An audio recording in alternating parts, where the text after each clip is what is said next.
الله الرحمن الرحيم. الحمد لله رب العالمين، والصلاة والسلام على سيدنا ونبينا وشفيعنا وحبيبنا وسيدنا مولانا محمد وعلى آله وصحبه أجمعين.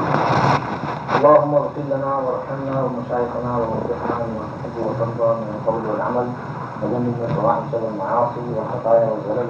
اللهم اهدنا ولا تهدنا علينا، اللهم اهدنا ولا تهدنا، اللهم اصلح لنا شأننا الذي لا اله الا انت. اما بعد، پچھلے ہفتے کچھ دنیاوی باتیں آپ حضرات کے سامنے عرض کی تھیں. دو تین اور باتیں رہ گئی ہیں. میرے عزیز اور دوست مولوی اختر نے ایک دو باتیں یاد دلائی ہیں کہ امام مسلم رحمۃ اللہ علیہ کی کچھ حالات بھی بیان کر کے اچھا لگتا ہے. اس دن بیان کرنا تھا تو رہ گیا ذہن سے. وہ اور کچھ دو تین اور باتیں بیان کرتا ہوں، پھر انشاءاللہ حدیث پر کلام ہوگا. پہلی بات تو یہ عرض کرنا چاہتا ہوں کہ یہ علم حدیث جو ہم تک پہنچا ہے یہ بہت محنت سے پہنچا ہے. اس کے لیے بڑے بڑے مجاہدے کیے گئے ہیں. اور اس موضوع کو جب ہم درس میں وہاں بیان کرتے ہیں تو کہتے ہیں یہ تدوین حدیث سے متعلق مسائل کہ تدوین حدیث کب ہوئی، کیسے ہوئی، حدیث کو مدون کیسے کیا گیا. کتابی شکل میں ہمارے سامنے جو یہ کتاب پڑی ہے تو یہ کتابی شکل میں کیسے آئی حدیث ہے، اس کا بیان. تو حافظ ابن حجر عسقلانی رحمۃ اللہ علیہ بہت بڑے مصنف ہیں، 8ویں صدی کے محدث ہیں، بلکہ ان کو حدیث کے امیر المومنین کا لقب دیا گیا ہے. اور وہ جس بات پر ہاتھ اٹھا لیتے ہیں ان کی بات ہر سے آخر ہوتی ہے. وہ جہاں کہتے ہیں کہ یہ مضمون نہیں ہے بات ختم، پھر ملتی نہیں ہے. کتنے زبردست امام ہیں. اپنی پوری زندگی انہوں نے حدیث کے پیچھے صرف کی. ان کے احوال میں آتا ہے کہ شب و روز دن رات ان کے 3 کاموں میں سے ایک کام ہوتا تھا، اس کے علاوہ کوئی چوتھا نہیں. یا تو حدیث پڑھنے پڑھانے میں مصروف رہتے، یہی مشغولیت ہوتی، طلبا آتے ان کو حدیث پڑھاتے. یا تصنیف تالیف، طلبا چلے گئے تو تصنیف تالیف کتابیں لکھنا شروع کر دی. بڑی کتابیں لکھی ہیں. صحیح بخاری شریف کی انہوں نے شرح لکھی ہے. اتنی ضخیم جلدوں میں 13 جلدیں لکھی ہیں. ایک مصنف اور اتنا بڑا انسائکلوپیڈیا اس نے رکھ دیا. حالانکہ ہم دیکھتے ہیں آج کل جو انسائکلوپیڈیا لکھتے ہیں تو اس کے لیے بڑی ٹیم تیار ہوتی ہے، سب مل ملا کر کے اس کو لکھتے ہیں. مگر اس اکیلے آدمی نے اتنی ضخیم 13 جلدوں میں حدیث کی بخاری شریف کی شرح لکھی ہے.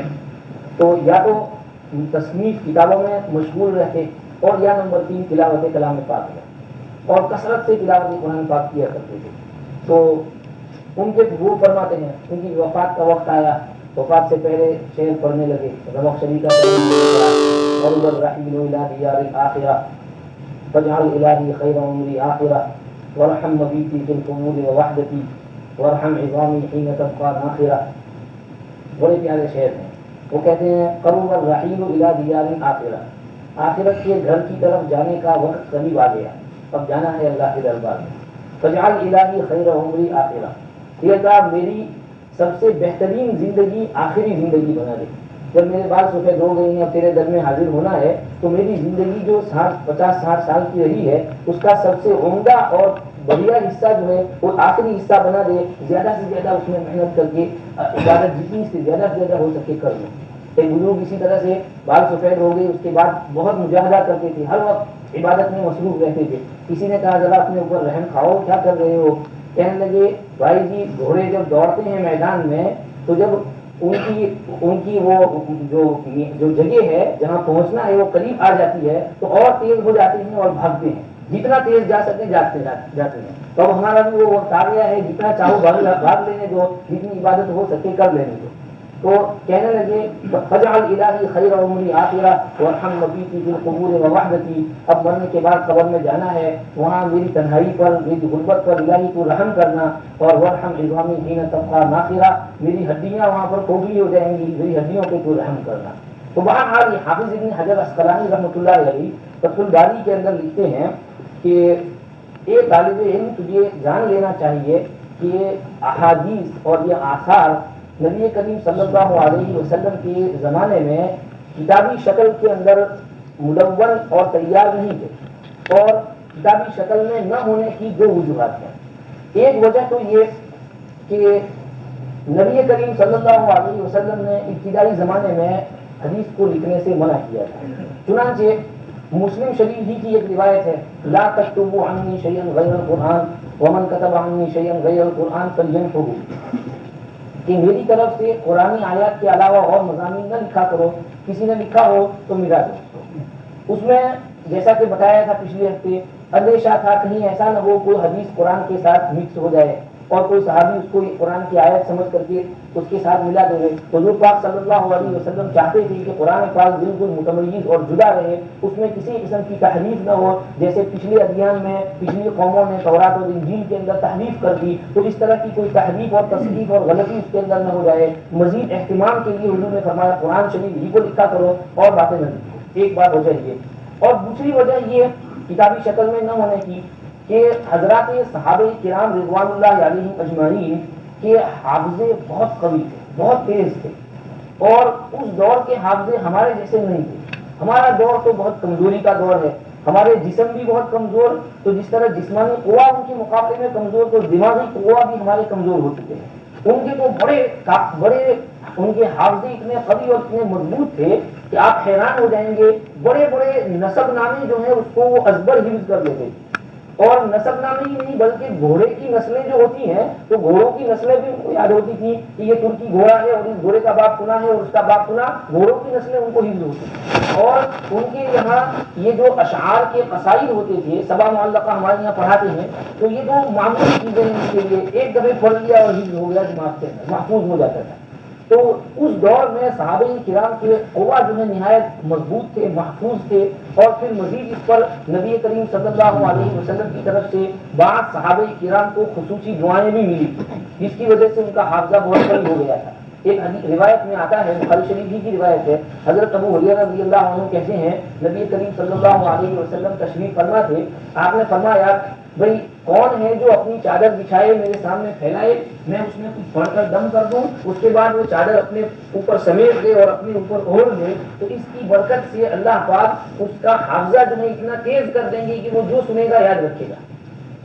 ابو ہریرہ کہتے ہیں میں نے جھٹ سے اپنی چادر پھیلا دی، حضور نے کچھ پڑھا، دم کیا اس میں نے اس کو اپنے اوپر اوڑھ لیا۔ اس دن کے بعد سے آج تک میں ایک حدیث بھی نہیں بھولا، ایک حدیث بھی نہیں بھولا۔ ایک دفعہ مروان ابن الحکم نے ان کا ٹیسٹ لیا، ٹیسٹ اس طرح سے لیا کہ ان کو بلوایا اور ان سے کچھ حدیثیں پوچھی، ادھر یہ حدیث بیان کرو، سنا غزوہ خیبر میں کیا قصہ ہوا تھا، غزوہ احد میں اس کا کیا ہوا تھا، حضور کا اس سلسلے میں کیا ارشاد ہے۔ تو وہ حدیثیں کافی کچھ ہوئی، اور پردہ کے پیچھے ایک آدمی کو بٹھائے رکھا، وہ لکھتا گیا کہ جو جو حدیثیں ابو ہریرہ سنا تھے وہ سب لکھتا رہتا۔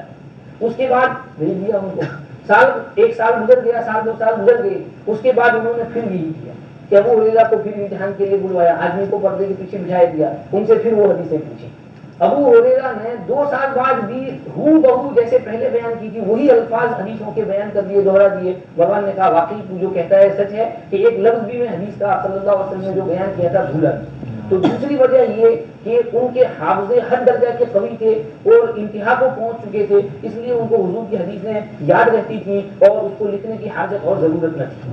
تو اسی طرح سے حالت چلتی رہی، لیکن اس کے باوجود بھی اس دور میں کچھ لکھنے کا رواج تھا، اور کچھ صحابہ کرام لکھا کرتے تھے۔ وہ بعض صحابہ کو حضور نے اجازت دی تھی، خصوصی اجازت کہ بھائی تم لکھ سکتے ہو۔ مثلا عبداللہ ابن عمرو بن العاص رضی اللہ عنہ بڑے عابد زاہد صحابی ہیں، ہر وقت عبادت کے اندر شب و روز مشغول رہتے تھے، اور انہوں نے آپ صلی اللہ علیہ وسلم سے اجازت مانگی تھی۔ حضور کو پتہ چلا کہ یہ قرآن بہت پڑھتا ہے، روزے بہت رکھتا ہے، تہجد بہت پڑھتا ہے، تو حضور پاک صلی اللہ علیہ وسلم ان کے گھر گئے، ان سے کہا کہ ارے بھائی تم جو ہے میں نے سنا کہ مسلسل روزے رکھتے چلے جاتے ہو، تو ایسا نہ کیا کرو، بس یوں کرو ہر مہینے میں 3 دن جو ایام بیض ہیں اس کے روزے رکھ لیا کرو۔ ایام بیض یعنی یہ چاند والا جو مہینہ ہے اس میں جو 3 دن روشن ہوتے ہیں اور چاند مکمل ہوتا ہے، پورا ہوتا ہے، 14، 15 اور 16 یا 13، 14، 15، یہ 3 دن جب چاند مکمل سفید ہوتا ہے، روشن ہوتا ہے، تو اس کے دنوں کو ایام بیض کہتے ہیں۔ تو ہر قمری مہینے کی 13، 14، 15 تاریخ کو روزے رکھ لیا کرو۔ مہینے کے تمہارے 3 روزے ہوں گے، اللہ ایک روزے کا 10 کے برابر ثواب دے گا، 30 روزے ہو جائیں گے۔ پوری زندگی اس طرح 3 روزے رکھتے جاؤ گے تو تمہارے حساب میں اعمال نامے میں ایسا شمار ہوگا کہ پوری زندگی تم نے روزے رکھے۔ انہوں نے کہا یا رسول اللہ میرے اندر ذرا بھی طاقت پائی جاتی ہے، ذرا زیادہ روزے رکھنے دو نہیں. تو حضور نے فرمایا کہ اچھا پھر ایسا کرو مہینے میں 10 روزے رکھ لیا کرو. انہوں نے کہا یا رسول اللہ یہ تو بہت تھوڑے ہیں، ذرا اور اجازت دو نہیں. تو آپ صلی اللہ علیہ وسلم نے فرمایا اچھا پھر ایسا کرو 1 دن روزہ 1 دن افطاری، 1 دن روزہ 1 دن افطاری. اور یہ میرے بھائی داؤد علیہ السلام کا روزہ تھا. میرے بھائی یعنی چونکہ نبی ہیں، وہ بھی نبی آپ بھی نبی، تو میرے جو نبی بھائی ہیں حضرت داؤد علیہ السلام ان کا روزہ تھا کہ وہ 1 دن روزہ رکھتے 1 دن افطار کرتے، 1 دن روزہ رکھتے 1 دن افطار کرتے. مسلسل روزے نہ رکھو، اس سے جسم کمزور پڑ جائے گا، طاقت تمہاری چلی جائے گی. اس طرح سے کیا کرو، 1 دن روزہ رکھو صبر کرو، دوسرے دن کھاؤ پیو شکر کرو، تو صبر شکر والی زندگی گزارو. حضور نے ان کو یہ ہدایت فرمائی. اور نماز پڑھنے کے سلسلے میں حضور نے فرمایا کہ بھئی تمہارے گھر والوں کا بھی تمہارے اوپر حق ہے، تمہارے بدن کا بھی حق ہے، تو اس لیے نماز بھی پڑھو آرام بھی کرو. اور قرآن پڑھنے کے سلسلے میں فرمایا آپ صلی اللہ علیہ وسلم نے کہ 10 دن کے اندر ایک ختم کر لیا کرو.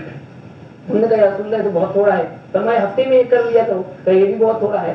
تو کہا زیادہ سے زیادہ 3 دن کے اندر، 3 دن سے کم نہ کرو. روزانہ کے 10 پارے پڑھنا ہو تو پڑھ لو، 10 سے زیادہ نہ پڑھو. ان کو خاص طور پر حضور نے کہا. تو وہ صحابی کہتے ہیں کہ میں نے آپ صلی اللہ علیہ وسلم سے یہ اجازت مانگی لکھنے کی کہ میں جو کچھ آپ سے سنوں تو اس کو لکھ لیا کروں. حضور نے فرمایا بہت اچھا، چلو تم کو اجازت ہے، تم لکھ لیا کرو.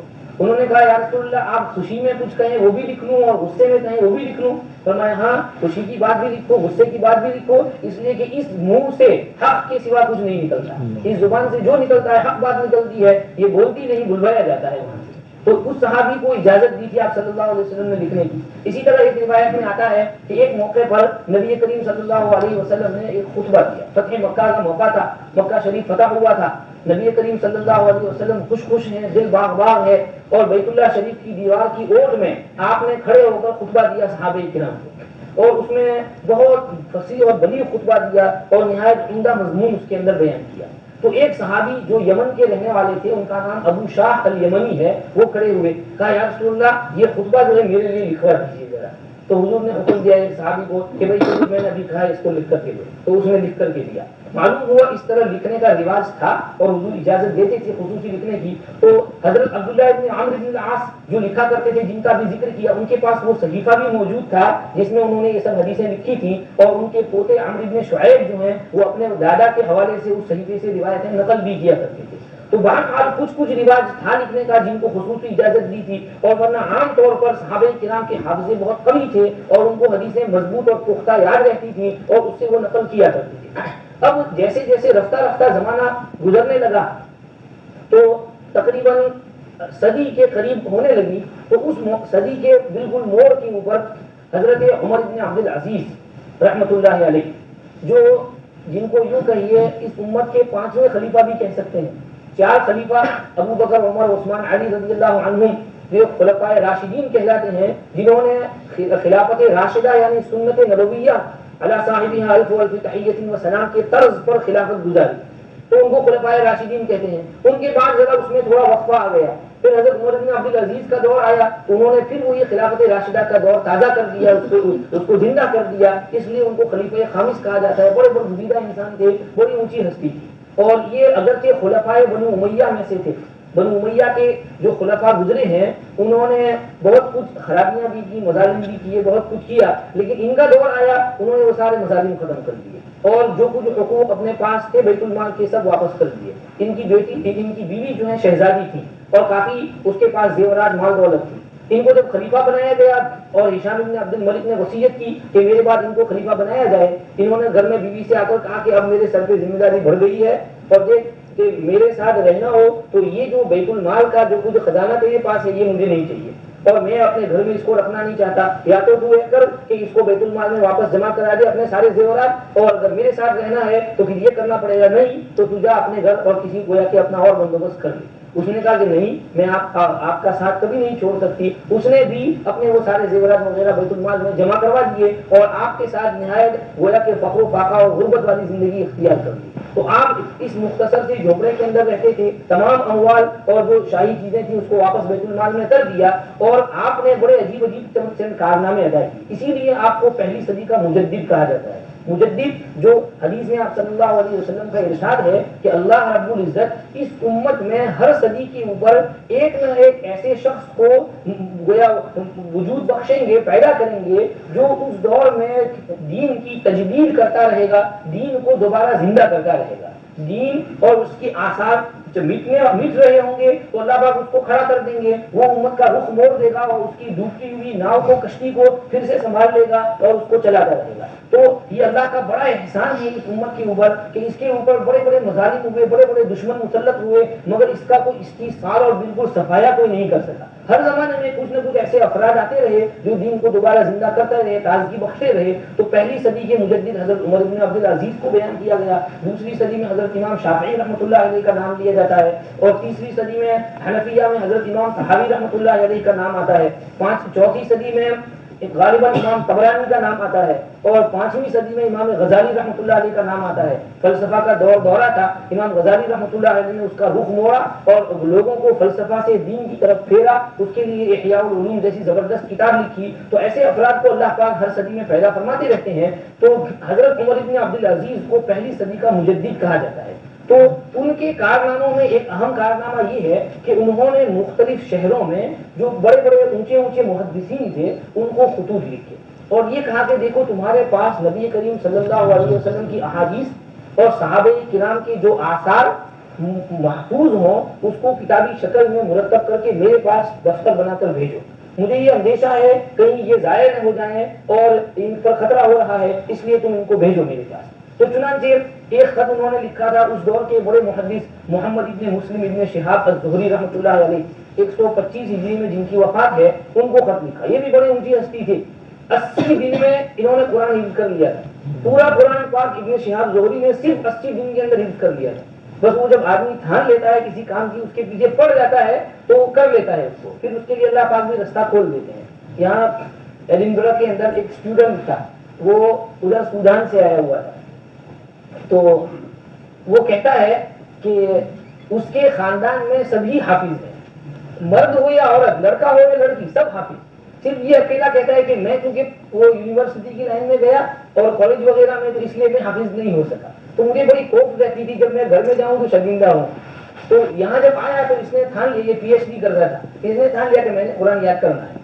بس اس نے یہ شب و روز قرآن پڑھنا جو شروع کر دیا، رات کو عشاء کے بعد لے کر بیٹھ جاتا اور بس پڑھتا ہی رہتا، رات کو دیر ہو جاتی اس وقت تک۔ تو پورے 5.5 مہینے کے اندر قرآن حفظ کر لیا، 5 مہینے اور 15 دن کے اندر قرآن اس نے مکمل حفظ کر لیا، اور اس کو حفظ کرنے کے بعد جب گھر گیا تو خوش اپنے خاندان میں بیٹھا ہے، میں بھی حافظ ہوں۔ اور اس کی اس حفظ کی وجہ سے اس کی یہاں کی دنیاوی پڑھائی میں تھوڑا نقصان ہوا، PhD میں 1 سال کی تاخیر ہو گئی، مگر کوئی نہیں، وہ تاخیر برداشت کر لی، 1 سال دیر سے کر لی PhD، مگر حافظ قرآن تو ہو گیا۔ تو جب انسان کسی کام کی ٹھان لیتا ہے اور یہ طے کر لیتا ہے کہ یہ کرنا ہی کرنا ہے، تو پھر اللہ کی طرف سے بھی اس کو مدد ملتی ہے اور گویا کہ اس کے لیے وہ کام آسان ہو جاتا ہے۔ 80 دن میں حفظ کر لیا تھا انہوں نے، ابن شہاب زہری رحمۃ اللہ علیہ نے۔ تو وہ حافظ الحدیث تھے اور اپنے دور کے بڑے محدث تھے، ان کو ایک خط لکھا۔ اسی طرح سے ابو بکر ابن محمد ابن عمرو ابن حزم کو ایک خط لکھا اور ان کو کہا، یہ مدینہ منورہ کے قاضی تھے اور وہاں کے گورنر تھے، بڑے عابد شب زندہ دار تھے۔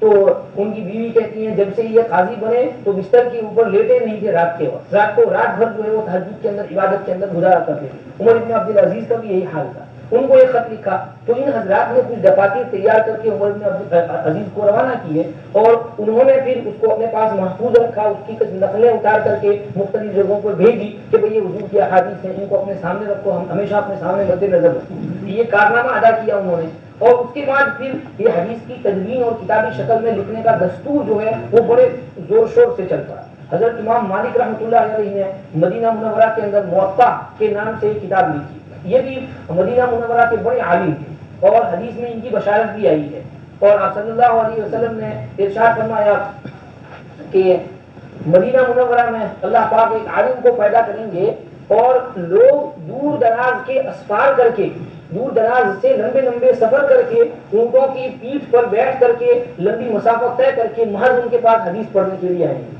تو یہ جو حدیث حضور نے فرمائی تھی، علماء کا بیان ہے کہ اس کے مصداق حضرت امام مالک رحمۃ اللہ علیہ ہیں، اس لیے کہ یہی وہ شخص ہیں کہ جن کے پاس مستقل حدیث کے لیے لوگ سفر کر کے آیا کرتے تھے. ویسے حج میں بھی جاتے ہیں، حج کے بعد مدینہ زیارت کے لیے بھی جاتے ہیں، مگر ان کے پاس مستقل حدیث پڑھنے کے لیے لوگ آیا کرتے تھے، بڑی شان سے حدیث پڑھاتے تھے. حدیث پڑھانے سے پہلے اپنی مسند جو ہے اس کے اوپر ٹھیک ٹھاک سے بیٹھتے اور گویا کہ اچھی طرح سے بن تھن کر وضو کر کے داڑھی کو کنگھی کر کے خوشبو لگا کر کے آتے تھے. راستہ چلتے اگر کوئی حدیث پوچھ لے تو بولتے نہیں تھے، فرماتے تھے بھائی حدیث آپ صلی اللہ علیہ وسلم کی حدیث اتنی سستی نہیں ہے کہ راستے چلتے بتا دیا جائے، حدیث پڑھنا ہو تو حدیث کی جگہ پر آؤ، سبق میں بیٹھو وہاں پر پڑھو. تو بڑے احترام، حدیث کا بہت احترام کرتے تھے. روایت میں آتا ہے ایک دفعہ حدیث پڑھا رہے تھے تو آپ کو بچھو نے ڈنک مارا، مگر آپ ذرہ برابر ہلے نہیں، حرکت نہیں. حدیث کا چونکہ درس ہو رہا تھا، حدیث کی عبارت پڑھی جا رہی تھی، اس لیے آپ اپنی حالت پر ہی رہے. طلبا کو ذرا فکر ہوا کہ حضرت کا رنگ جو ہے ذرا بدل رہا ہے، سرخ ہوتا ہے پھر بدلتا ہے پھر سرخ ہوتا ہے. بار بار بچھو ڈنک مارتا رہا، 17 یا 18 دفعے اس نے وہ ڈنک مارا مگر آپ ہلے تک نہیں. جب حدیث ختم ہوئی، حدیث کا درس پورا ہوا تو ایک شاگرد کو کہا ذرا آ کر دیکھو تو صحیح میرے پیچھے کیا ہے. تو دیکھا تو اس طرح کا ایک چھوٹا بچھو گھس گیا تھا، وہ ڈنک مار رہا تھا اور پھوڑے بن گئے تھے. 17-18 جگہ پر اس طرح کے لال لال پھوڑے ہو گئے تھے. کسی نے کہا کہ بھئی آپ نے پہلے کیوں نہ بتا دیا؟ آپ نے فرمایا بھئی حضور کی حدیث پڑھی جا رہی تھی تو میں کیسے یہ کہوں کہ مجھے اس طرح سے بچھو ڈنک مار رہا ہے. بے ادبی ہوتی. ہمارا حال تو کیا ہے، نماز میں اگر مکھی بھی آ جائے تو ہم اس کو اڑانا شروع کر دیتے ہیں، اگر یہاں بچھو آ جائے تو شاید میں ہی سب سے پہلا انسان ہوں گا تو یہاں سے بھاگوں. تو ہم کس قدر کمزور ہیں اور وہ ان حضرات کا کیا حال تھا، حدیث کا کس قدر احترام تھا ان میں. تو حضرت امام مالک رحمۃ اللہ علیہ نے الموطا نام کی ایک کتاب لکھی جو آج کل بھی رائج ہے اور سب مدارس میں پڑھائی جاتی ہے، بلکہ بعض بزرگان دین نے اس کے متعلق ایک خاص تجربہ بیان کیا ہے، وہ بھی آپ کو فائدے کے لیے بتا دوں. وہ بعض بزرگان دین فرماتے ہیں کہ جس عورت کو درد ذہن کی تکلیف ستا رہی ہو اور بچے کی ولادت نہ ہو رہی ہو تو اس کو موطا امام مالک کا نسخہ پکڑا دو اور اس کو وہ اندر دیکھتی رہے، ذرا ورق یوں گھمائے، اس کی طرف صرف نظر کرتی رہے تو اللہ پاک اس دیکھنے کی اس کتاب کی برکت سے اس کی ولادت کو آسان کرتے ہیں. اور اس کو ہم نے تجربہ بھی کیا ہے. اور کئی دفعے میرے گھر پہ بعض اوقات کوئی آتے ہیں کہتے ہیں ذرا وہ موطا دے دو، جنہوں نے سنا ہے تو ہم دے دیتے ہیں، لے جاؤ بھائی، کسی کا کام ہو جائے ہمیں کیا ہے، مگر شرط یہ کہ کتاب فوراً واپس کر دو، ہماری کتاب ضائع نہ ہو جائے. بہرحال تو یہ حضرت امام مالک رحمۃ اللہ علیہ نے الموطا نام کی بڑی عظیم کتاب لکھی. اس کے بعد جو ہے اور حافظ ابن حجر نے سب نام گنوائے ہیں، ابو بکر ابن عامر ابن حزم اور یہ، اور ان کے علاوہ آگے وہ کہتے ہیں ربیع ابن صبیح، سعید ابن ابی عروبہ، اور یہ طبقہ اول کے حضرات. ان کا دستور یہ تھا کہ یہ کتاب کو لکھتے تو اس میں کسی ایک باب کو بیان کرتے تھے. مثلا کتاب الطہارہ، بھئی پاکی کا بیان، وضو کا بیان، کتاب الصلاۃ نماز کا بیان، کتاب الزکات زکات کا بیان، کتاب الحج حج کا بیان، کتاب البیوع خرید و فروخت کا بیان، اور اس طرح کی چھوٹے چھوٹے رسالے لکھ دیتے، چھوٹا چھوٹا کتابیں لکھ دیتے. یہ ان کی شکل و صورت ہوتی تھی. اس طرح سے طرز چلا. اور پھر آگے یہ گویا کہ اور لوگ پیدا ہوئے جن میں حضرت ابن جریج نے مکہ مکرمہ میں، امام اوزاعی نے شام میں، سفیان ثوری نے کوفہ میں، اور کہہ دیجیے امام ابو حنیفہ رحمۃ اللہ علیہ نے بھی کوفہ میں اس قسم کی حدیث کے سلسلے میں کچھ کتاب الآثار وغیرہ لکھی. حماد بن سلمہ نے بصرہ میں، حشیم نے واسط میں، معمر راشد نے یمن میں، عبداللہ ابن مبارک نے خراسان میں، جریر ابن عبد الحمید نے رئی میں. یہ سب شہروں کے نام ہیں. تو ان مختلف شہروں کے اندر مختلف کتابیں جو ہیں تحریر کی گئیں اور یہ عرصہ چلتا رہا اور اسی طرح سے کتابیں لکھی گئیں، یہاں تک کہ وہ زمانہ آیا کہ بعض علماء کی توجہ مسانید کی طرف ہوئی. مسانید یہ مسند کی جمع ہے، اور مسند اس کتاب کو کہتے ہیں کہ جس میں آپ صلی اللہ علیہ وسلم کی حدیثیں صحابہ کے ناموں کی ترتیب سے جمع کی جائیں.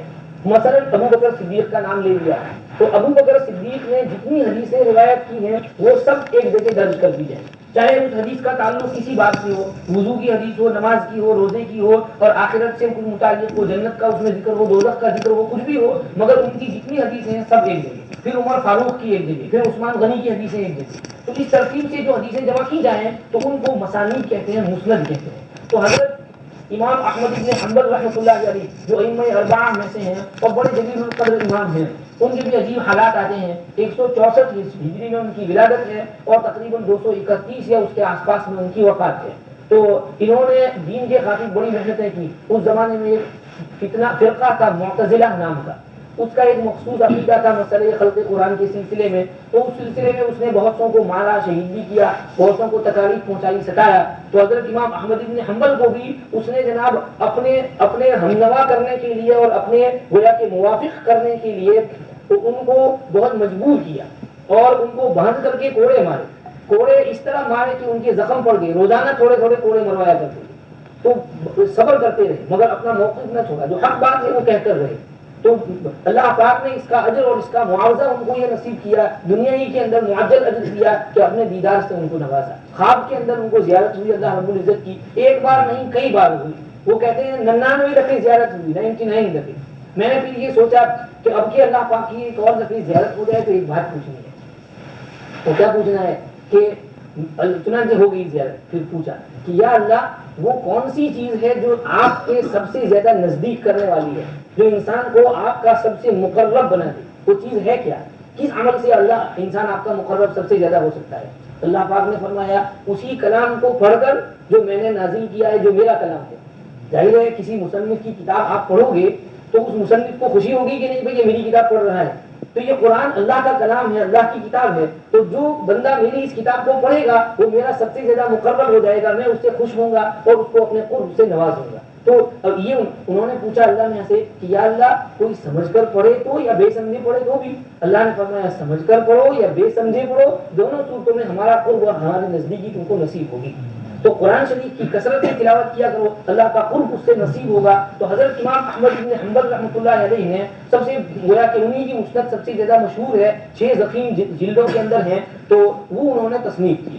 یہ اس طرح سے سلسلہ چلتا رہا یہاں تک کہ زمانہ آیا حضرت امام بخاری رحمۃ اللہ علیہ کا. حضرت امام بخاری رحمۃ اللہ علیہ کی ولادت سن 194 ہجری میں ہے، 194 ہجری میں، اور آپ کی وفات 256 ہجری میں ہے، 256 ہجری کے اندر. تو حضرت امام بخاری رحمۃ اللہ علیہ نے جب دیکھا کہ یہ طرز تصنیف کا جو چل رہا ہے مسانید کے سلسلے میں، تو اس کے اندر ہر قسم کی حدیثیں آتی ہیں. اب انہوں نے دیکھا کہ کوشش یہ کی جائے کہ صحیح حدیثوں کو الگ کیا جائے اور ان کا ایک ذخیرہ جو ہے جمع کر دیا جائے، تو اس میں امت کا بڑا فائدہ ہے، وہ اس وقت کی ضرورت ہے. اور دیکھیے ہر امام نے اپنے وقت میں جو بڑا کارنامہ جو ادا کیا ہے وہ وقت کی ضرورت کے اعتبار سے، زمانے کی جو حاجت تھی، جو تقاضا تھا اس کے مطابق کیا. حضرت امام ابو حنیفہ رحمۃ اللہ علیہ سن 80 ہجری میں، امام بخاری سے بہت پہلے آپ کی ولادت ہے، 80 ہجری میں آپ کی ولادت ہے. امام بخاری کی تو کب ہے 194 میں اور آپ کی 80 ہجری کے اندر، اور امام ابو حنیفہ کی وفات 150 ہجری کے اندر ہے. تو آپ کے زمانے میں احادیث تو محفوظ تھیں، تابعین طبع تابعین کا زمانہ تھا، ابھی حضور پاک صلی اللہ علیہ وسلم کے زمانے سے بہت قریب تھے، زیادہ دوری نہ ہوئی تھی. اس لیے اس وقت آپ نے امام ابو حنیفہ رحمۃ اللہ علیہ نے دیکھا کہ توجہ اس طرف ہونی چاہیے کہ ان حدیثوں سے مسئلے کیسے نکالیں، ان سے جو ہے مسائل کا استنباط کیا جائے. تو اس حدیث سے یہ معلوم ہوتا ہے، اس حدیث سے یہ معلوم ہوتا ہے، اس حدیث سے یہ سمجھ میں آتا ہے. یہ مسائل نکالنا جس کو فقہ بولتے ہیں، تو آپ نے لوگوں کا رخ جو ہے فقہ کی طرف توجہ کیا. ایک محدث فرماتے ہیں كان الناس نياما عن الفقه حتى ايقظهم ابو حنیفہ بما خطقه ولخصه وبينه، کہ لوگ فقہ سے سوئے ہوئے تھے، امام ابو حنیفہ نے سب کو جگایا اور اس کو نہایت شاندار انداز میں اس کو تفصیل سے کھول کر کے مسائل کی استنباط کا طریقہ بتایا. تو دیکھو اس حدیث کے اندر یہ معلوم ہوتا ہے، مثلا آپ صلی اللہ علیہ وسلم کے ایک حدیث آتی ہے، مدینہ منورہ میں ایک صحابی تھے، چھوٹے صحابی تھے، حضرت انس رضی اللہ عنہ کے چھوٹے بھائی تھے. ان کا نام حضور نے رکھا تھا ابو عمیر. حضور پاک صلی اللہ علیہ وسلم گھر میں حضرت ام سلیم کے یہاں آیا کرتے تھے، بچے سے کھیلا کرتے تھے. اس بچے کے پاس ایک پرندہ تھا، چھوٹا سا پیٹ تھا، وہ اسے کھیلتا رہتا تھا پرندے کے ساتھ. تو ایک دفعہ حضور تشریف لے گئے تو وہ پرندہ مر گیا تھا. تو بچہ بیچارہ جو کہ رنجیدہ تھا، افسوسناک تھا. تو حضور نے اس کو فرمایا یا ابا عمیر ما فعل النغیر، ارے ابو عمیر تمہارے وہ نغیر کا کیا ہوا؟ نغیر اس پرندے کا نام تھا. تو وہ بیچارہ ذرا اس کو حضور نے اس طرح سے دلداری کی باتیں. اب یہ تو ایک حدیث آ گئی، لیکن اب اس سے مسئلے نکالنے ہیں. اس سے مسئلے کیا نکالنے ہیں؟ مثلا ایک مسئلہ یہ نکالا کہ دیکھو جی مدینہ منورہ کے اندر پرندے کو قید میں رکھنا جائز ہے، اس حدیث سے سمجھ میں آیا. مکہ مکرمہ کے اندر جائز نہیں. مکہ مکرمہ کا جو حرم ہے اس کے اندر پرندے کو پنجرے کے اندر نہیں رکھ سکتے، مدینہ کے اندر رکھ سکتے ہیں. معلوم ہوا مدینہ کا حرم جو ہے اس کا وہ حکم نہیں جو مکہ کے حرم کا ہے. مسئلہ نکلا. دوسرا مسئلہ اس سے یہ نکلا کہ ابو عمیر وہ تو چھوٹا بچہ تھا، تو کسی بچے کی کنیت ابو عمیر کے ساتھ رکھنا جائز ہے، حالانکہ اب کے معنی باپ ہیں. تو ابو عمیر تو اس وقت کنیت رکھ سکتے ہیں جب اس کی یہاں کوئی بچہ ہو جس کا نام عمیر ہو، جس طرح ابو صفوان، بھائی صفوان کا باپ، یہ کنیت تب رکھیں گے اس کے یہاں بیٹا ہو صفوان. لیکن اس حدیث سے یہ سمجھ میں آیا کہ کسی کے یہاں بیٹا ہو نہ ہو، دونوں صورتوں میں اس کی کنیت رکھنا ابو عمیر جائز ہے. مسئلہ نکلا اس سے. اور اسی طرح اس سے یہ سمجھ میں آیا بچوں کے ساتھ ملاقفت اور ذرا پیار محبت سے پیش آنا یہ سنت ہے، آپ صلی اللہ علیہ وسلم کا عمل ہے. تو یہ چیز ہے. دیکھو ایک حدیث مگر مسئلے کیسے نکلتے جا رہے ہیں اس سے. تو امام ابو حنیفہ نے توجہ اس طرف کی کہ مسئلے نکالو ان احادیث سے. تو یہ آپ نے اپنے زمانے کا کام کیا. حضرت امام بخاری رحمۃ اللہ علیہ کا دور آیا تو اس سلسلے میں کافی محنتیں ہو چکی تھیں فقہ کے سلسلے میں. اس وقت کی حاجت اور ضرورت یہ تھی کہ احادیث میں جو صحیح ہیں، ضعیف ہیں، منکر ہیں، شاذ ہیں، معلول ہیں، حتیٰ کہ کچھ موضوع حدیثیں ہیں، ان کو سب کو الگ الگ کر دیا جائے اور دودھ کا دودھ اور پانی کا پانی الگ کر دیا جائے. سیاہ سفید کو چھانٹ کر کے اس میں تمیز کر دی جائے اور پتہ چل جائے کہ امام بخاری نے اس کتاب کے اندر جو حدیث لکھی ہے سب صحیح. سب آنکھ بند کر کے کہہ دیں کہ اس حدیث کو بیان کر دو، کوئی حرج نہیں. امام بخاری نے ذمہ داری لی ہے کہ اس میں جو حدیث لکھوں گا یہ صحیح حدیث ہے. تو آپ نے اپنی توجہ اس طرف صرف کی. حضرت امام بخاری رحمۃ اللہ علیہ کے حالات کیا بیان کروں، زبردست امام. ان کا بھی امیر المومنین فی حدیث رسول اللہ صلی اللہ علیہ وسلم لقب ہے. آپ کی ولادت تو ہوئی 194 ہجری میں اور آپ ولادت کے کچھ ہی دن بعد نابینا ہو گئے. چھوٹا سا بچہ ہے، نابینا ہو گئے اور یتیم تھے. والد کا تو پہلے ہی انتقال ہو چکا تھا. والدہ آپ کی پرورش کرتی تھی تو والدہ بہت بے چین رہتی تھی اور اللہ تہجد کی نماز میں اللہ میاں سے دعائیں کرتی رہتی تھی. یا اللہ میرے بیٹے کو آنکھیں دے دے، یا اللہ میرے بیٹے کو آنکھیں دے دے، یا اللہ میرے بیٹے کو آنکھیں دے دے. یہ نابینا رہے گا تو بڑا ہوگا تو کیا کرے گا بیچارہ. تو وہ مسلسل جو تہجد میں دعا کرتی رہی تو اللہ رب العزت نے ایک رات ان کو حضرت ابراہیم خلیل اللہ علیہ السلام کی زیارت سے مشرف کیا. حضرت ابراہیم خلیل اللہ علیہ السلام ان کے خواب میں آئے اور ان کو کہا کہ بی بی کیوں پریشان ہوتی ہے، جا اللہ نے تیرے بیٹے کو دونوں آنکھیں دے دی اور اس کی بینائی واپس کر دی. اب وہ صبح کو جو اٹھی اور بیٹے کو دیکھا، اس کی آنکھیں کھلی ہوئی ہے، دیکھ رہا ہے وہ تو اور روشنی آ گئی ہے اس کی. تو بہت خوش ہوئی، اللہ کا شکر ادا کیا. جو ذرا یہاں اس واقعے کے اوپر غور کیجیے اور اس سے اندازہ لگائیے کہ دیکھو ایک ماں کی تڑپتی ہوئی دعاؤں نے اپنے بیٹے کی یہ جو ظاہری آنکھیں تھیں وہ اس کو واپس دلوا دی. اللہ رب العزت سے مانگ کر کے مانگ ہی بھی اس نے. تو آج کل ہماری اولاد پریشان ہے، غلط رستوں پہ جا رہی ہے، تو ہم اگر اللہ کے سامنے تڑپ کر دعائیں مانگے تو کیا اللہ ان کے دل کی آنکھیں نہیں کھول دے گا؟ ضرور کھولے گا. تو ہم کو چاہیے کہ ہر نماز کے بعد اپنی اولاد کے لیے خصوصیت سے دعا مانگے. حقیقت یہ ہے، میں کہتا رہتا ہوں، ہم لوگ بہت کنجوس ہیں. نماز کے بعد دعا مانگتے ہیں تو اپنے لیے اللہ میری مغفرت کر دے، رب اغفر لی ولوالدی رب اجعلنی مقیم الصلاۃ. اپنی اولاد کے لیے نام لے کر دعا مانگو. حدیث میں تو منصوص ہے کہ بھئی فرض نماز کے بعد سب سے زیادہ دعائیں قبول ہوتی ہیں. ایک صحابی نے آپ صلی اللہ علیہ وسلم سے پوچھا ای الدعاء اسمع، کون سی دعا سب سے زیادہ قبول ہوتی ہے؟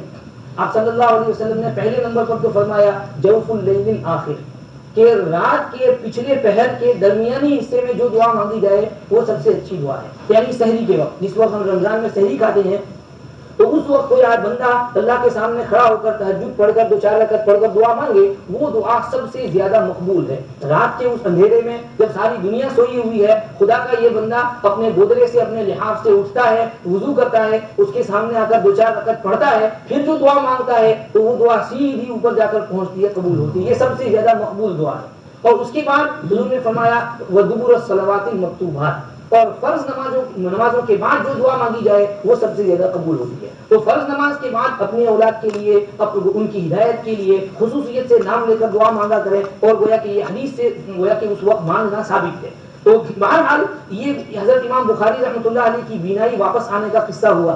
اس کے بعد جیسے جیسے بڑے ہوتے گئے قرآن شریف حفظ کیا اور حدیث کا اللہ نے، وہ کہتے ہیں میں جب سے ذرا میری سمجھ بوجھ آئی، اللہ نے میرے دل میں حدیث کی ایسی محبت اور شغف ڈال دیا کہ مجھے بے چینی رہتی تھی حدیث پڑھنے کے لیے.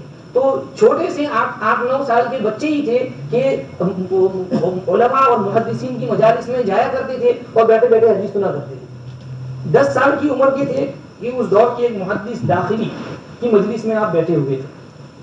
انہوں نے حدیث پڑھنی شروع کی تو حدیث میں وہ جو چین اس کی پڑھتے ہیں سلسلہ اسناد کا، اس میں انہوں نے پڑھا عن سفیان عن ابی الزبیر عن ابراہیم ابن عدی، غالباً اسی طرح کا سلسلہ پڑھا. تو حضرت امام بخاری نے پیچھے سے ہاتھ کھڑا کیا، جی استاد جی ایک غلطی ہو رہی ہے. کیا غلطی ہو رہی ہے بیٹے؟ تو آپ نے جو پڑھا عن سفیان عن ابی الزبیر، تو ابی الزبیر یہاں غلط ہے، یہاں ابو الزبیر نہیں ہے. تو استاد نے کہا چلو پھر کیا ہے؟ انہوں نے کہا کہ یہاں زبیر ابن عدی ہے، عن سفیان عن زبیر ابن عدی عن ابراہیم، کیونکہ یہ ابو زبیر نے ابراہیم سے حدیث سنی نہیں ہے، ابو زبیر کا زمانہ بعد کا ہے، یہ تو شخص جن کا نام یہاں ہے وہ زبیر ابن عدی ہیں، انہوں نے ابراہیم سے حدیث سنی ہے۔ استاد نے کہا اچھا، استاد اٹھ کر فوراً کھڑے ہوئے گھر میں گئے، ذرا وہ اپنی کتاب تلاش کی اور اس کی طرف مراجعات کی، تو واقعی امام بخاری نے جو بیان کیا تھا وہی پایا، اور آپ کو غلطی ہو رہی تھی۔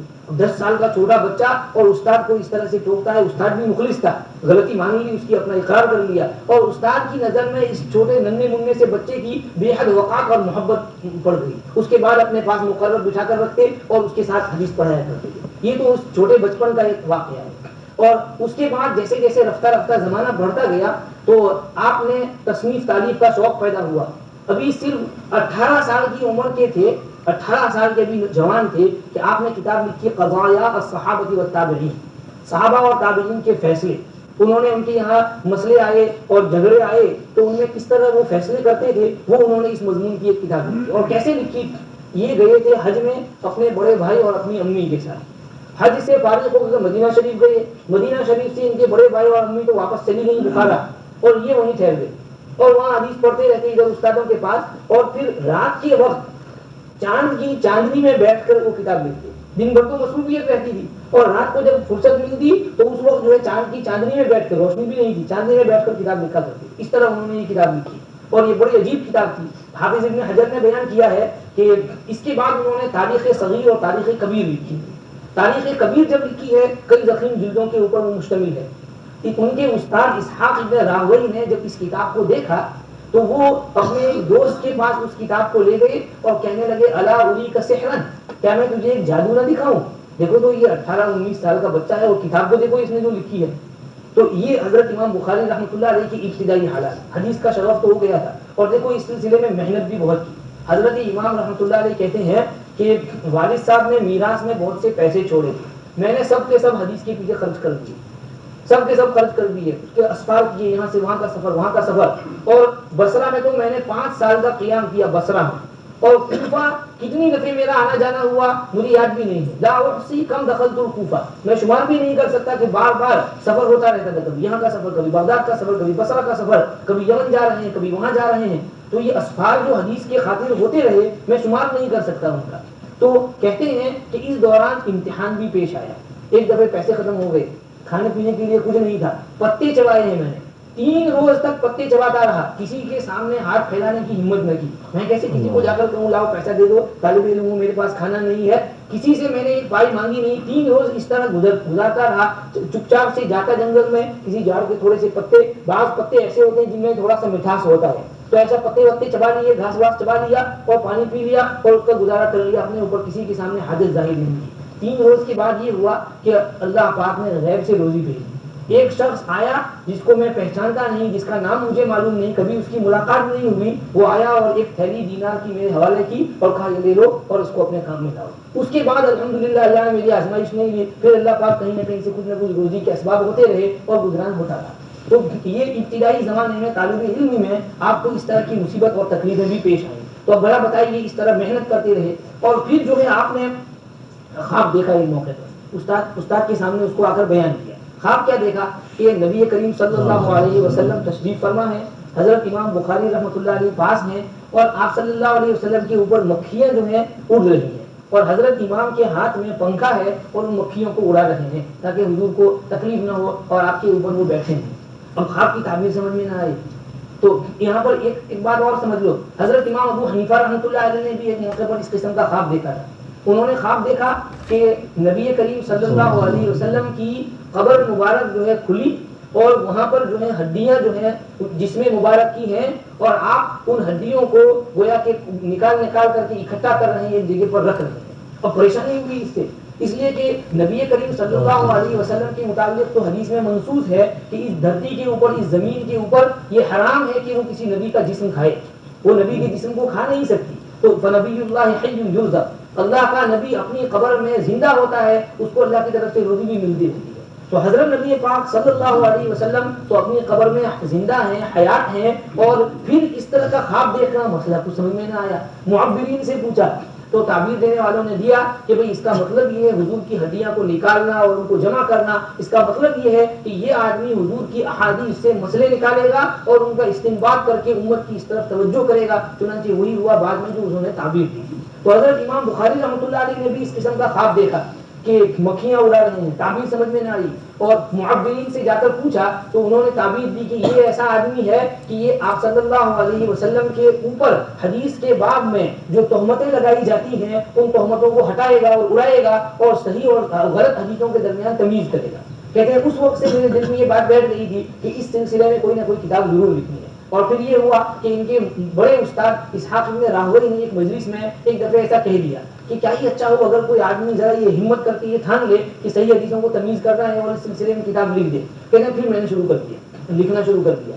اور کیسے شروع کیا کہ اس طرح کرتا کہ میں احادیث، آپ کے پاس احادیث کا کتنا ذخیرہ تھا؟ 6 لاکھ حدیثیں آپ کو ازبر یاد تھی۔ کتنی؟ 6 لاکھ 600,000 حدیثیں ازبر یاد تھی اور ان میں سے پھر چھانٹنا شروع کیا اور دماغ کو دوڑا کر گھما کر اور احادیث کی جو اسناد ہیں، چین ہیں، تو اس کے ایک ایک راوی اور ایک ایک جو ناقل ہے اس کے پورے حالات ذہن میں رکھتے ہوئے کہ اس کی پوری زندگی بالکل صاف ستھری ہے اور کس طرح گزری ہے، کیا کیا ہے اس نے، اور پوری زندگی حدیث ہی پڑھاتا رہا ہے، اس کا مشغلہ ہی حدیث کا رہا ہے اور اخیر عمر تک یہ کامل و ضبط رہا ہے، اس کا حافظہ قوی رہا ہے، بھول چوک نہیں ہوتی رہی اس کو۔ یہ سب ذہن میں رکھتے ہوئے پھر حدیثیں درج کرنی شروع اور حدیث کو لکھنے سے پہلے یہ کرتے کہ گویا کہ 2 رکعت نماز پڑھتے، غسل کرتے، پہلے تو غسل کرتے، 2 رکعت نماز استخارہ کی پڑھتے اور پھر دل میں آتا کہ ہاں بھائی یہ حدیث واقعی صحیح ہے اور تمہارا جو خیال ہے وہ بالکل درست ہے، تو اس کے بعد اس حدیث کو درج کرتے۔ اس طرح لکھتے لکھتے آپ نے کتنے سال میں اس کتاب کو لکھا ہے؟ اس کو لکھتے لکھتے 16 سال خرچ ہوئے، اس صحیح بخاری کو لکھتے ہوئے 16 سال آپ نے اس کے پیچھے خرچ کیے۔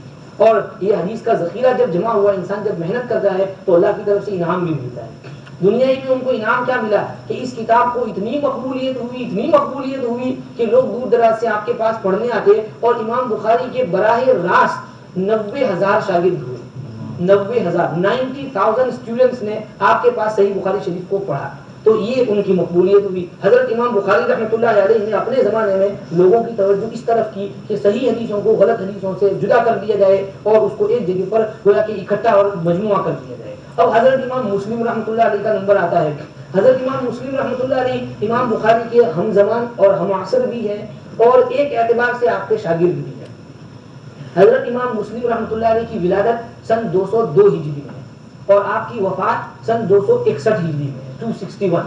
تو 202 ہجری سے 261 ہجری تک کا زمانہ ہے اور امام بخاری کا یاد ہے آپ کو 194 سے لے کر 256 تک۔ تو 194 تو امام بخاری عمر میں تقریباً 8 سال بڑے ہوئے امام مسلم سے۔ تو امام مسلم کی پیدائش ہوئی نیساپور میں، اور نیشابور بھی اس کو بولتے ہیں۔ نیساپور یہ اسی طرف کا ماوراء النہر کا علاقہ ہے جس کو آج کل ہم رشیا کہتے ہیں، جہاں وہ ریاستیں آزاد ہوئی ہیں بخارا کے اطراف کا۔ اور حضرت امام بخاری جو بخارا کے ہیں وہاں آپ کی ولادت ہوئی، وہاں بڑے ہوئے۔ آپ کی وفات جو ہے سمرقند یا خرطنگ میں جا کر ہوئی، وہاں پر اس کی بھی عجیب باتیں ہیں، کبھی بیان کریں گے۔ مختصر یہ کہ حضرت امام مسلم رحمۃ اللہ علیہ بھی امام بخاری کے ایک اعتبار سے ہم زمان بھی ہیں اور دوسرے اعتبار سے شاگرد بھی ہیں۔ حضرت امام بخاری رحمۃ اللہ علیہ کو کسی زمانے میں اخیر عمر میں کچھ ابتلاءات اور آزمائشیں پیش آئیں۔ بات یہ ہے کہ جو آدمی جتنا بڑا ہوتا ہے تو اس کے حسد کرنے والے بھی اتنے ہی ہوتے ہیں، تو لوگ پھر حسد کرنے لگتے ہیں۔ تو حضرت امام بخاری کے بھی بہت سے حاسدین پیدا ہو گئے تھے۔ تو اب آپ جس علاقے میں جاتے تو وہاں کے جو استاد محدث ہوتے ان کی ذرا مجلس پھیکی پڑ جاتی تو وہ حسد کرنے لگتا، پھر ذرا کچھ نہ کچھ شور چلتا، پھر حضرت امام کو وہاں سے نکلنا پڑتا، دوسری جگہ چلے جاتے، وہاں گئے وہاں سے بھی ایسا ہوتا۔ اب نیساپور آپ پہنچے تو اہل نیساپور نے بڑی شان سے آپ کا استقبال کیا اور ان میں حضرت امام مسلم رحمۃ اللہ علیہ بھی تھے، وہیں کے مقیم تھے۔ امام مسلم کہتے ہیں کہ میں نے کسی کا ایسا استقبال، کسی بادشاہ کا، کسی گورنر کا، کسی بڑے کا ایسا استقبال نہیں دیکھا جیسا امام بخاری کا ہوا۔ بڑی شان سے سب لوگ گئے اور جناب آپ کو لے کر کے آئے اور گویا کہ یہاں پر آپ نے رہنا شروع کیا، حدیث پڑھاتے تھے۔ پھر جو ہے کچھ ہوا تو اس میں حضرت امام بخاری کو پھر نیساپور بھی چھوڑ کر جانا پڑا۔ تو حضرت امام مسلم رحمۃ اللہ علیہ اس دوران، اس وقفہ کے اندر جب امام بخاری وہاں تھے نیساپور میں، آپ کے پاس آیا کرتے تھے اور حدیث آپ سے سنا کرتے تھے اور آپ کے سامنے امام مسلم اس طرح بیٹھتے تھے جس طرح ایک چھوٹا بچہ اپنے استاد کے سامنے وہ قاعدہ پڑھنے کے لیے بیٹھتا ہے، نہایت باادب سے بیٹھتے تھے۔ ایک موقع پر آپ نے امام بخاری سے حدیث کے متعلق کچھ پوچھا کہ ذرا اس کے متعلق بتائیے کہ یہ کیا ہے، اس کی اسناد کے سلسلے میں لفظ کیا ہے. تو امام بخاری نے نہایت صاف ستھرے سادے انداز میں اور تحقیق کے ساتھ اس کو بیان کیا کہ بے اختیار بول اٹھے کہ دعنی اقبل رجلیک یا سید المحدثین و طبیب الحدیث فی علمی، کہ مجھے اجازت دیجیے میں آپ کے دونوں پاؤں کو بوسا دوں، آپ تو تمام محدثین کے سردار ہیں اور حدیث کے اندر جو علم ہے ان کے ڈاکٹر اور طبیب ہیں آپ. تو اس قدر احترام اور عقیدت اور عشق کا تعلق رہا. اور پھر حقیقت یہ ہے کہ حضرت امام مسلم نے یہ جو کتاب لکھی ہے وہ امام بخاری کی کتاب کے ہی طرز کے اوپر ہے، اسی انداز کی ہے. اول تو اس میں امام مسلم نے ترتیب بھی وہی رکھی ہے جو امام بخاری نے رکھی ہے، تھوڑا تھوڑا کہیں فرق ہو جاتا ہے ورنہ ترتیب وہی ہے.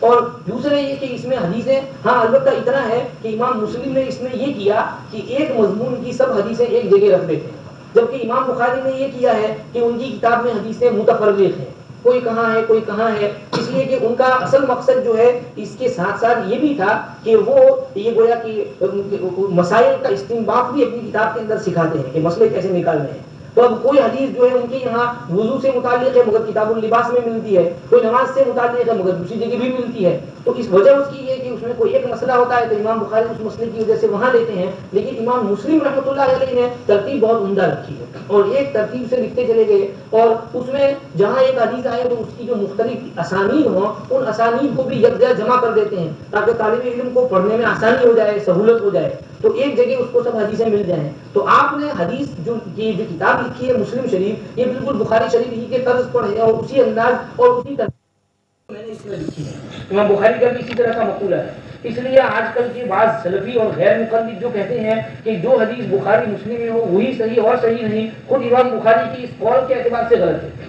اس لیے کہ امام بخاری امام مسلم دونوں جو ائمہ حدیث ہیں، فن حدیث کے امام ہیں، وہ خود کہتے ہیں کہ میں نے اس کے اندر صحیح حدیثیں درج کی اور جو حدیثیں میں نے صحیح حدیثیں چھوڑی ہیں وہ زیادہ ہیں اس سے جو میں نے یہاں لی ہے. اور کیوں چھوڑ دی؟ کتاب کی طوالت کے خوف سے. بھائی کتاب جب لمبی ہو جاتی ہے تو وہ پڑھتا نہیں اس کو. خاص طور پر ہمارا زمانہ تو دیکھیے کہ اگر کوئی آج کل ضخیم کتاب ہو تو کون پڑھتا ہے، چھوڑو اس کو. حج میں جانا ہو تو مختصر حج کی کتابیں ڈھونڈتے ہیں، کہیں شارٹ اینڈ سمپل مل جائے تاکہ لمبا چوڑا پڑھنا نہ پڑے. تو ہمیں جو ہے ادھر ادھر کے کاموں میں تو بہت فرصت ملتی ہے، پڑھنے لکھنے کے بعد میں جو ہے بہت سست ہیں، پیچھے ہیں. تو اس لیے ان بزرگوں نے یہ سوچا کہ اگر بہت لمبی کتاب لکھ دی تو پڑھے گا نہیں کوئی اس کو، اس لیے چھانٹ چھانٹ کر کے کچھ حدیثیں اس میں جمع کر دی ہیں. تو اب یہ نہ کہو کہ یہی حدیث صحیح اور کتابیں غلط، نہیں، حدیثیں صحیح کی تو اور بھی کتابیں ہیں. ابو داؤد شریف ہے، ترمذی شریف ہے، سنن ابن ماجہ ہے، سنن نسائی ہے، اور اس کے علاوہ اور پیچھے صحاح ستہ سے اور آگے نکل جائیے تو موطا امام مالک ہے، سنن دارقطنی ہے، سنن دارمی ہے، مصنف عبد الرزاق ہے، صحیح ابن خزیمہ ہے، المنتقى ابن جارود ہے، یہ سب حدیث کی کتابیں ہیں. تو اب ان میں بھی ہمیں حدیثیں دیکھنی پڑے گی، یہ نہیں کہ اس میں جو آ گیا وہی کرنا ہے، اس کے سوا اور کچھ نہیں، یہ غلط رویہ ہے. تو اس کو پڑھو، بے شک اس کے اندر صحیح حدیثیں ہیں اور بھی صحیح حدیثیں ہیں، ان پر بھی عمل کرنا ہے. اور صحیح بات تو یہی ہے کہ ہمارے لیے تو بہتر یہی ہے کہ ہمارے جو امام نے جو کہہ دیا اس کو مان لو، اس لیے کہ ان کے سامنے صرف صحیح بخاری کی حدیث نہیں تھی، ان کے سامنے اس حدیث کے علاوہ اور بھی سب حدیث ہے.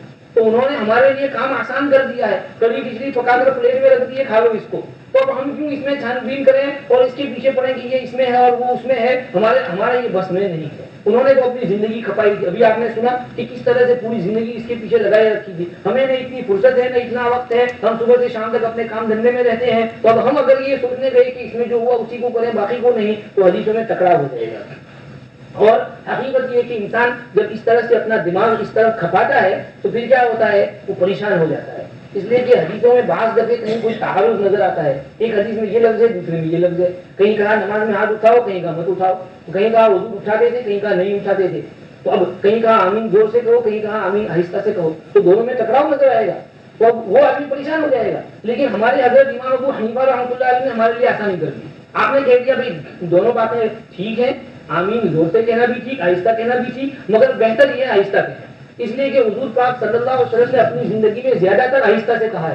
کبھی کبھار آواز سے کہہ دیا تاکہ پیچھے والوں کو پتہ چلے کہ بھائی آمین بھی کوئی کہنے کی چیز ہے. تو آمین کہنا تو ہے، اس میں ہم بہت پیچھے ہیں، ہم لوگ آمین بھی نہیں کہتے. امام پڑھتا ہے تو ہم چپ چاپ کھڑے ہیں، تو چپ چاپ کھڑے بھی نہ رہو، آمین کہو. لیکن بلند آواز سے جو چلا کر بولتے ہیں یہ ممنوع ہے. بلکہ حنفیہ کے یہاں تو کوئی چلا کر بولے نماز ٹوٹ جاتی ہے اتنا چلا کر بولنے سے. تو اس لیے ذرا مناسب دھیمی آواز سے آمین کہہ لو، ذرا سی ہلکی زبان سے آواز نکل جائے، اس میں حرج نہیں، نماز نہیں فاسد ہوگی. لیکن بہرحال جو دیکھو امام صاحب نے ہمارے لیے آسان کر دیا. کہ اکثر اوقات حضور نے آہستہ سے پڑھا آہستہ پڑھ لو. یہی حال رفع یدین کا بھی ہے. کبھی کبھار آپ نے رفع یدین کیا ہے, ہاتھ اٹھائے ہیں, ورنہ عموماً نہیں اٹھائے ہیں, اس لیے مت اٹھاؤ. تو افضل اور غیر افضل کا اختلاف ہے. جائز اور عدم جواز, حلال اور حرام, اس کا مسئلہ نہیں, افضل غیر افضل کا ہے. مگر آج کل کچھ نادان لوگ ایسا کرتے ہیں کہ اس کو بہت بڑا بنا دیتے ہیں اور پھر پتہ نہیں اس میں کیا سے کیا بحثیں کرتے ہیں. یہ بحثیں تو وہ جو اونچے اونچے پروفیسر ہیں اور بڑے اعلیٰ درجے کے آدمی ہیں ان کے لیے ہیں. تو یہ اس میں صرف اس کے ظاہر کو دیکھ کر کے اس طرح کے جھگڑے پیدا کرنا اور لڑائی جھگڑے کرنا یہ ٹھیک نہیں ہے. شریعت اس سے منع کرتی ہے اور یہ تو فتنہ پردازی کہا جاتا ہے. نبی پاک صلی اللہ علیہ وسلم کو اس طرح کی فتنہ پردازی سے بہت شدت کے ساتھ منع کرتے تھے. بس ایک حدیث کہہ کے پھر میں بات ختم کرتا ہوں.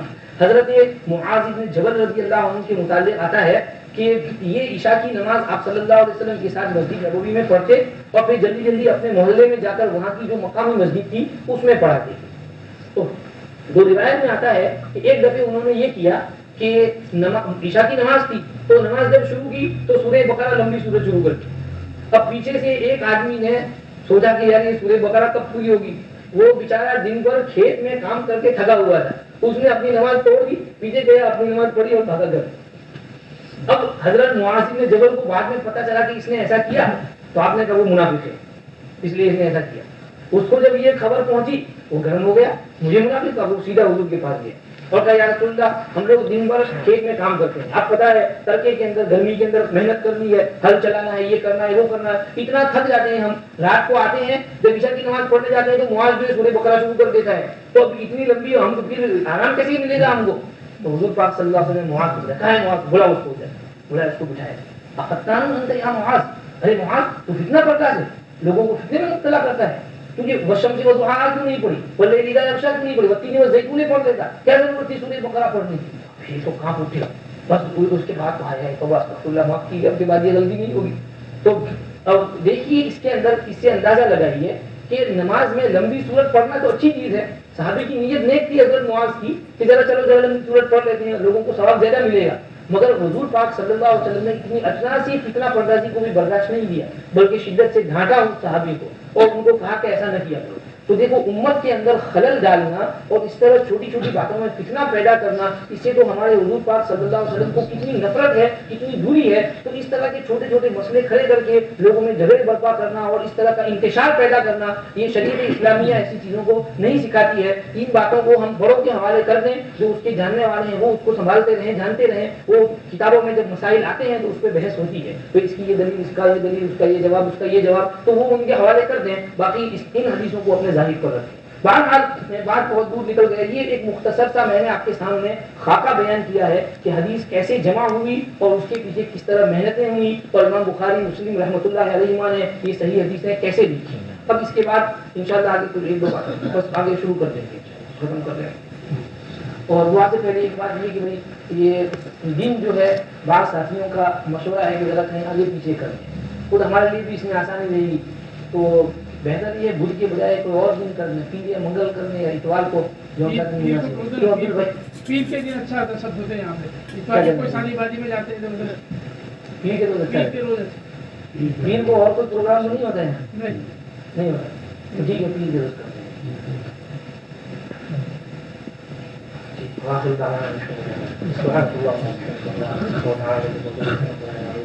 اللهم ربنا الحمد لله شكرا لله ربنا الحمد لله في السماوات من ربنا ومن شيء بعد اللهم صل على سيدنا محمد وعلى اله وصحبه سيدنا محمد ربنا اتنا في الدنيا حسنه وفي الاخره حسنه وقنا عذاب النار ربنا ظلمنا انفسنا وحنا كنت خاسرين فاغفر لنا خير الراحمين اللهم انا نسالك الهدى والتقى والعفاف والغنى پروردگار عالم کی پڑھا سنا اس کو پڑھنے پڑھانے کو قبول فرما, اس پر عمل کرنے کی توفیق عطا فرما. ہم سب کو آخرت کا فکر اور اس کا دھیان نصیب فرما.